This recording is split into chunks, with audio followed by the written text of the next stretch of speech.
कार्तिक मास कथा अध्याय 4। कार्तिक मास के इस पावन अवसर पर अवश्य सुने इस कथा को।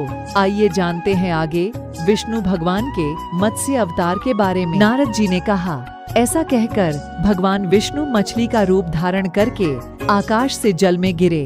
उस समय विंध्याचल पर्वत पर तप कर रहे महर्षि कश्यप अपनी अंजलि में जल लेकर खड़े थे। भगवान उनकी अंजलि में जा गिरे। महर्षि कश्यप ने दया करके उसे अपने कमंडल में रख लिया। मछली के थोड़ा बड़ा होने पर महर्षि कश्यप ने उसे कुएं में डाल दिया। जब वह मछली कुएं में भी न समा सकी तो उन्होंने उसे तालाब में डाल दिया।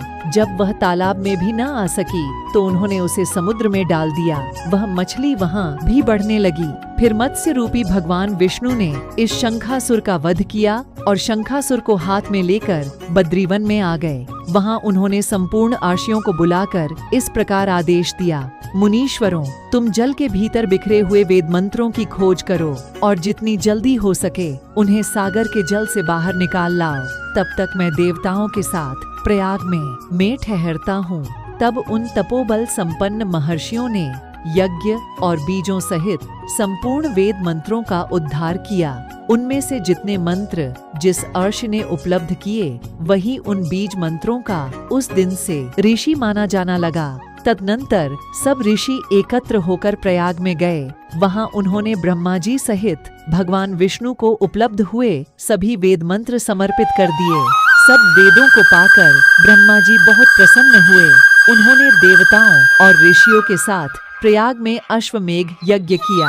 यज्ञ समाप्त होने पर सब देवताओं ने भगवान से निवेदन किया, देवाधिदेव जगन्नाथ, इस स्थान पर ब्रह्मा जी ने खोए हुए वेदों को पुण्य प्राप्त किया है और हमने भी यहाँ आपके प्रसाद से यज्ञ भाग पाए हैं।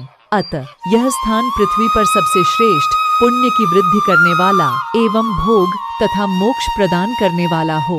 साथ ही यह समय भी महापुण्यमय और ब्रह्मघाती आदि महापापियों की भी शुद्धि करने वाला हो तथा तय स्थान यहाँ दिए हुए दान को अक्षय बना देने वाला भी हो, यह वर दीजिए। भगवान विष्णु बोले, देवताओं, तुमने जो कुछ कहा है वह मुझे स्वीकार है। तुम्हारी इच्छा पूर्ण हो।